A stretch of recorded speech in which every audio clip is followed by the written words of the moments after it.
Imagina o seguinte, né? O Haddad, ele fez um programa... Braços abertos. Isso, de braços abertos. E aí, o que o programa fazia? Ele dava uma mesada para os usuários. Uma renda. Semanal. 110 reais, era mais ou menos isso. E pegou e alugou hotéis para dar moradia. Essa é uma das partes, ou uma das políticas normalmente associadas com o lado ideológico da esquerda, que quer dar moradia, ou acha que o problema é porque essas pessoas não têm moradia. E aí, o que acontecia? Então, é óbvio, o que acontecia? Você é um dependente de crack, e você recebe dinheiro. O que você faz com o dinheiro? Compra droga. Compra crack, a primeira coisa que você faz. Segunda coisa que você faz, agora você tem um lugar, que é um hotel. Eu visitei esses hotéis depois da operação onde foi desmantelado o programa dos hotéis. Foi um dos lugares mais assustadores que eu já entrei assim na minha vida. Parecia que você estava numa caverna com pessoas assim semi-mortas, num negócio escuro, insalubre. Eles venderam todo o soquete de lâmpada. Todos os soquetes venderam. Isso. E aí, o que eles estavam... Assim, você entrava ali e você via a degradação total. Por quê? Agora ele tem um lugar para consumir a sua droga. Então você tem um dinheiro para comprar a droga e um lugar para consumir a droga. Seguro. Isso é assistência. O que na cabeça deles é assistência. Só que se você dá assistência excessiva, sem controle, sem ordem, para uma pessoa nessa situação e nessa condição, o que você está fazendo com ela? Você está empurrando ela para o abismo. Você está simplesmente ajudando ela a se matar, porque ela não tem mais discernimento, ela não tem ferramentas para se controlar. Se você não tiver algum condicionante, né? Quer dizer, os melhores modelos, assim, eu te dou moradia, mas você tem que ter abstinência, você tem que parar de usar.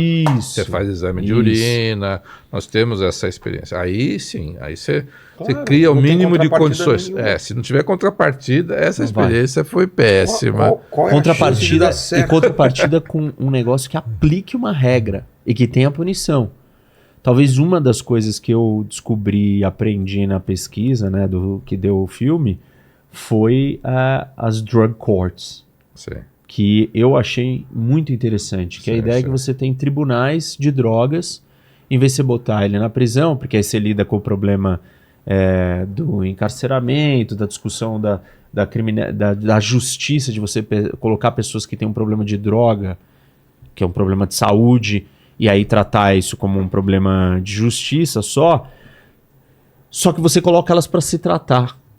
Então é um tribunal especial que vai lidar com as pessoas para elas se tratarem, e aí você cria regras. Olha, nós vamos fazer exames para ver se você tem abstinência, se você está em abstinência, e você não vai para a cadeia, porque você está fazendo o tratamento. E isso funcionou muito bem nos Estados Unidos. Não funciona ainda, funciona ainda. Acho que ainda funciona. É que agora muitas dessa discussão está sendo desmantelada. Oregon, por exemplo, tem vários estados e vários lugares que estão mexendo com isso. Mas se você não tiver algum condicionante, né, e oferecer, uma pessoa que está perdida na dependência química, ainda mais dependente da química do crack, se você falar, vou te dar dinheiro. Cara, dá dinheiro.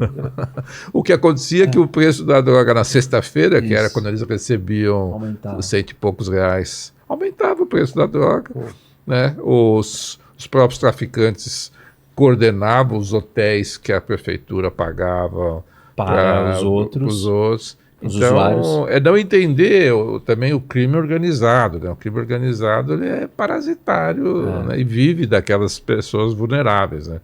A gente tem que entender, né, que a gente tenta que lidar também com o crime organizado. Né?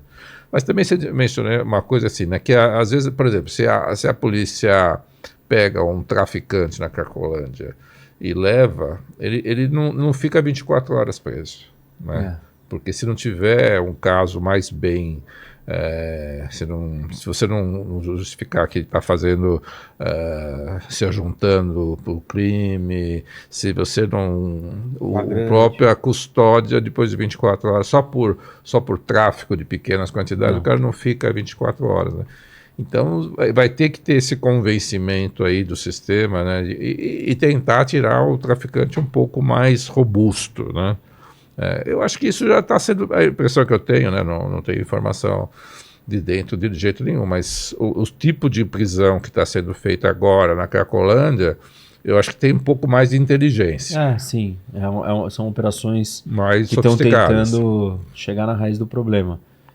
É o que você falou, é parasitário e ele tira vantagem do consumo e daquele. Não é um lugar só das pessoas que estão ali, né? Todo mundo que quer comprar drogas ilícitas Tem que ter alguém para vender. não sabe onde que vende. Exato. Então você vai na Cracolândia, não tem só as pessoas que vivem na Cracolândia. É um shopping, né, de droga. É um mercado de droga constante. Então todo mundo que está procurando e quer achar, vai para lá. E esse é um dos problemas grandes.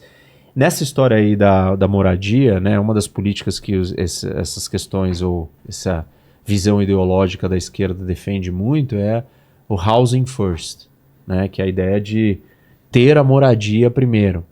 E assim, o problema não é a moradia. E em Los Angeles, né, no Skid Row, 70% das pessoas que estão ali na rua, não é que elas não têm, elas têm abrigo. Porque tem abrigos de emergência, tem organizações que construíram um monte de coisa, tem todos os apartamentos que o governo construiu. Eles gastaram, assim, nos últimos anos, nos últimos 2, 3 anos, 700 milhões de dólares na construção de prédios, apartamentos subsidiados para essas pessoas de rua.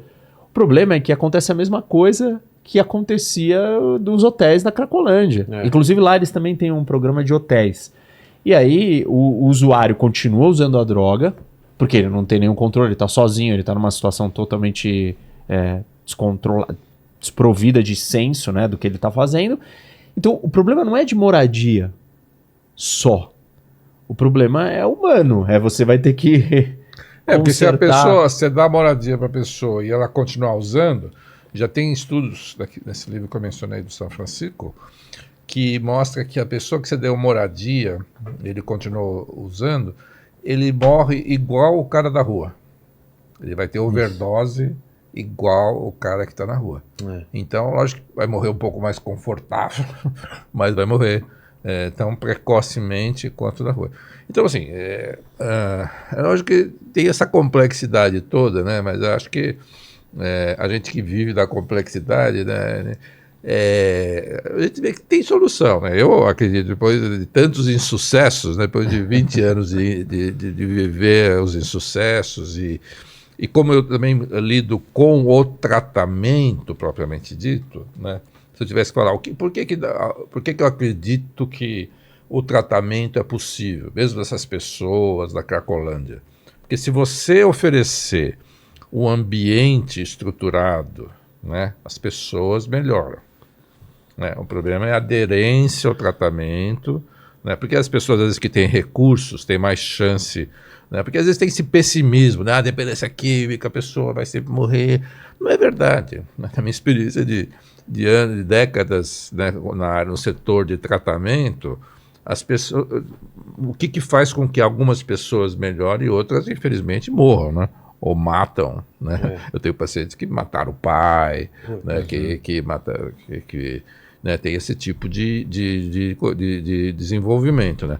Mas a solução é você oferecer alternativas para essas pessoas, um ambiente estruturado, regras, né? Quando a pessoa tem família, tudo bem, a pessoa, se a família tem família, tem dinheiro, né? Tem recursos, se fosse meu filho, né? Vai ser internado, vou te internar involuntariamente. Eu prefiro ver meu filho internado involuntariamente do que na rua da Cracolândia.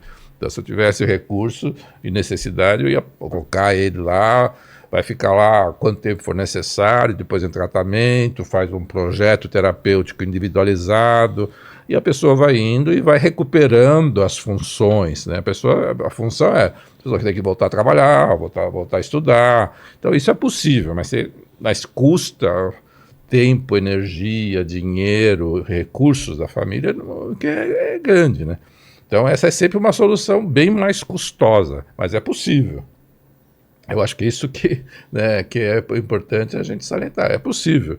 Né? É que a pessoa, quando ela está no estado mental lá da Cracolândia, no ambiente degradado, sob efeito da droga, que deixa a pessoa no estado do zumbi. Né? As pessoas falam, não, ficam ofendidas que a gente chama as pessoas como se fossem zumbis. Eu não estou querendo desumanizar as pessoas. Pelo contrário, estou falando que elas perdem o controle. Eles estão perdendo o controle, estão funcionando como um zumbi, mas que merece a misericórdia, né? Merece a nossa generosidade de tirar essas pessoas daquele lugar, né? Então não é para descaracterizar a humanidade dessas pessoas, mas elas estão lá no estado de zumbi. Poderia ser meu filho, poderia ser meu parente, poderia ser qualquer pessoa. Então o sistema de tratamento, ele pode funcionar, né? Desde que quando você tem família, fica mais fácil. O Estado, ele é ainda muito hesitante, né, nessas formas de oferecer uma solução para essas pessoas, né? Por isso mas eu acho que faz parte da nossa democracia tentar alguma solução para isso, né? Eu não gostaria.